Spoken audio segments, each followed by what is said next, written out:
O pensamento agora tem trilha sonora. Está no ar. Audioblog. Um programa que fala de cultura, cotidiano, notícias, entretenimento. Audioblog. Com Ana Paula Peixe, Vanessa Anchieta, Letícia Peters. Audioblog.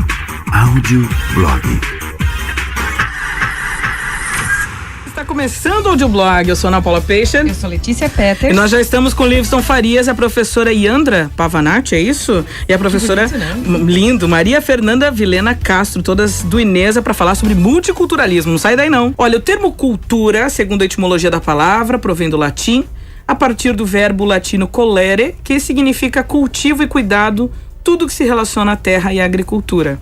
Na verdade, a cultura ela foi se transmutando no seu sentido, a arte principalmente, porque antes tinha a questão da arte útil ou inútil, digamos assim, né?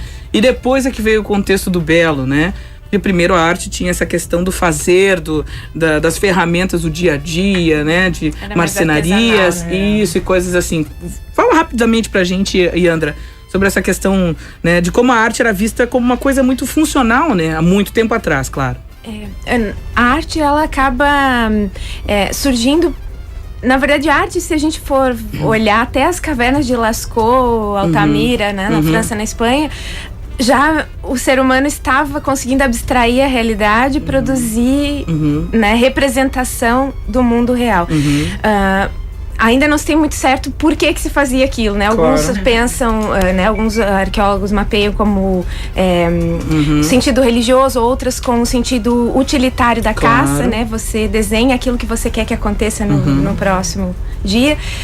Ainda não se tem, né, muita fonte para se precisar exatamente. E posteriormente nós temos... Mas também acho que representava o cotidiano das pessoas, né? Representava talvez o que era costume. Isso mesmo. Né, no Brasil nós temos também, né, no Piauí, algumas representações rupestres do contexto diário, relações da vida normal, relações sexuais, que quando eu mostro para os alunos, eles ficam assim bastante horrorizados. Nossa, né, eram pervertidos.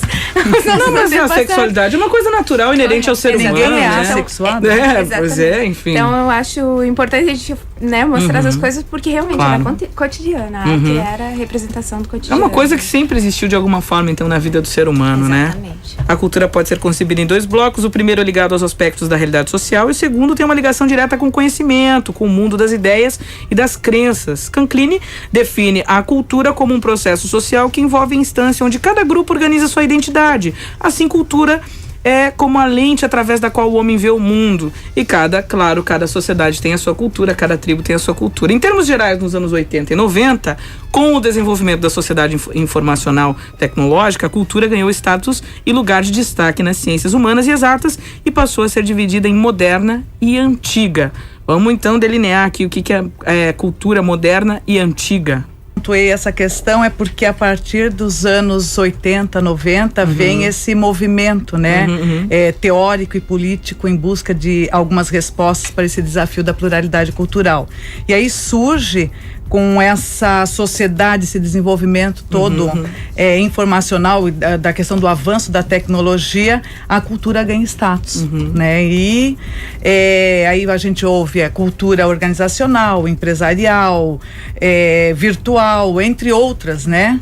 E a palavra de ordem aí é o multiculturalismo. Na década de 80 e 90 é uma quebra da modernidade para com a pós-modernidade também, né? E isso traz uma nova maneira de ver o mundo, porque o moderno trazia a ideia do absoluto. Não, isso é antigo, ficou para trás, agora nós temos o que é moderno. E na pós-modernidade você vê uma releitura onde tudo tem o seu espaço, onde tudo tem o seu campo, é aceito, né?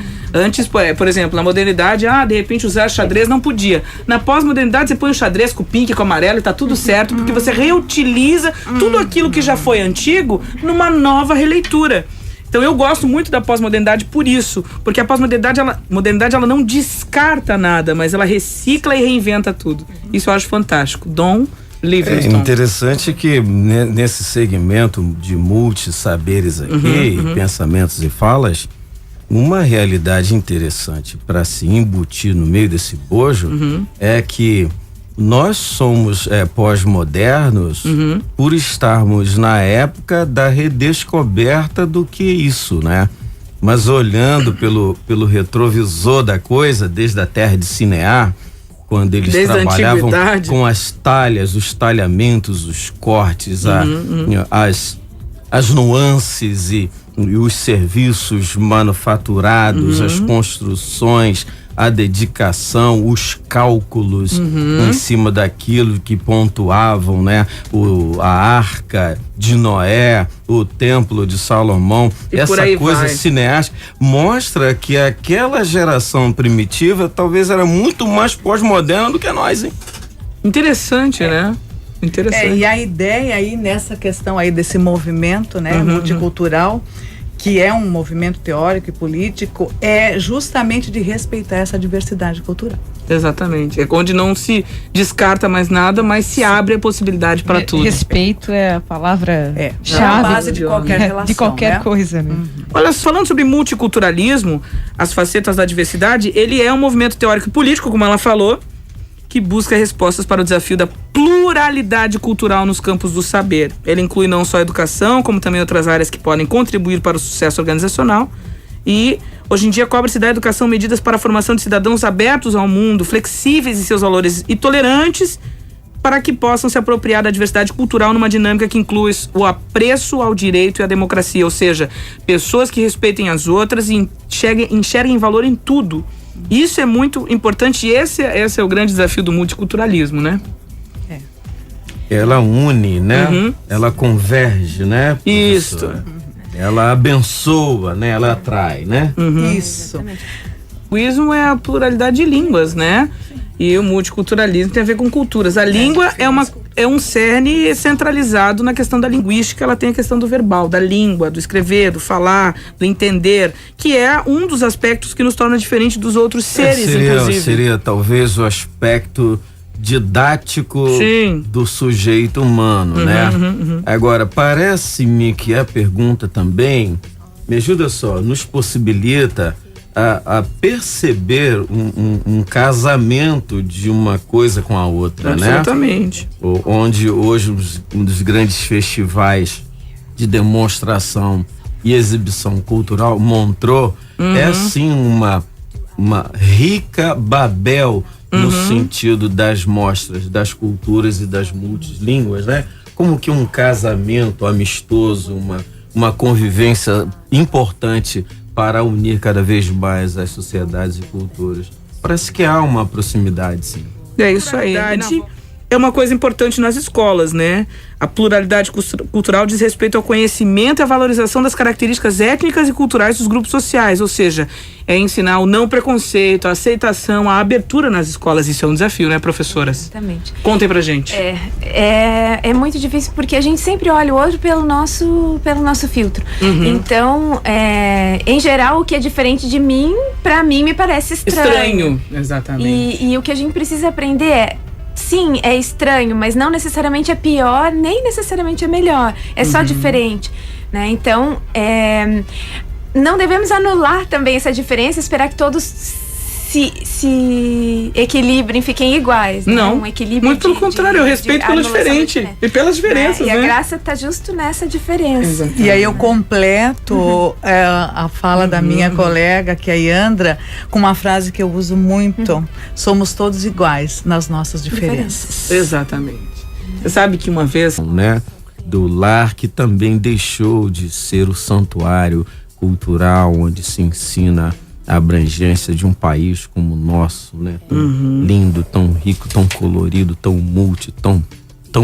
Florão da América, né? Brasil, Florão da América. Nossa, isso é emocionante. Essa variedade é uma coisa... Também dentro da linha delas, né? Das educadoras, né? Que tem a missão da didática nacionalizada, né? E A você... gente, como vê a educação, acaba encarando muito a responsabilidade da formação do educador para ele intervir nesses processos, para que ele minimize esse efeito, porque infelizmente dentro das casas nós não temos ingerência sobre isso, Mas não escolas... espaço escolar, com uma formação sólida, acredita-se que se consiga levar essa discussão também para dentro das casas, né? A escola também produz tem esse poder também de intervir na comunidade.